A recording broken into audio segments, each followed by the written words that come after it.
Hello বন্ধুরা, তোমরা সবাই কেমন আছো? আশা করি ভালোই আছো। আজকে ভিডিও করার উদ্দেশ্য হচ্ছে গ্রামে শীতলা পুজো। তো সেজন্য বাড়িতে অনেকেই খেতে আসবে। তো অনেকগুলো তার জন্য এক্সট্রা আইটেমের জন্য অনেক মাছ কিনে নিয়ে এসেছি। কোথায় কী কম পড়ে যায় তার কোনো ঠিক ঠিকানা নেই। তো এবং আলু ভাজাগুলোও ভেজে নেব। তো চলো মাছ ভাজা শুরু করা যাক। আমি জানি না, মাছ ভাজতে ঠিকঠাক জানি না, কিন্তু মা আমাকে দেখিয়ে দিল যে এইভাবে এইভাবে করে ভাজ। তো আমি সেইভাবে ভাজার চেষ্টা করছিলাম। ভয় লাগছিল তেলগুলো যাতে না গায়ে পড়ে যায়। তো সেই জন্য মাকে বলছিলাম, মা কিছু হবে না তো, সেই জন্যই। আর মোটামুটি আমি চেষ্টা করছিলাম মাছগুলো ভাজার।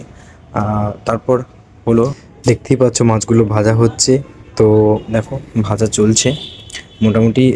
যতটুকু পারি ভাজার চেষ্টা করছিলাম, এবং নিজের কাজ নিজেরটাই আজকে করতে খুব ভালো লাগছিল। খুব খুব মানে খুব ভালো লাগছিল, যেটা বলতে তোমরা পারবো না। তো আমরা মোটামুটি চলে এলাম ওই গ্রামের আমাদের যেখানে প্রসাদ দেওয়ার কাজ চলছিল, সেখানে চলে এসেছি। এবং তোমরা দেখতেই পাচ্ছ চারিদিকে মানুষ সব বসে আছে এবং প্রসাদ নেওয়ার জন্য অপেক্ষা করছে। তো প্রসাদ দেওয়া ইতিমধ্যে শুরু হয়ে গেছে। হ্যাঁ, অবশ্যই শুরু হয়ে গেছে সবাই। তো সবাই একে একে নিচ্ছে। তো প্রসাদ দেওয়া কমপ্লিট, তো তাই নিয়ে বাড়ি ফিরছি। এবং মোটামুটি ভিডিওটা কেমন লাগছে তোমাদের অবশ্যই জানিও, এবং লাইক কমেন্ট শেয়ার অবশ্যই করে দিও।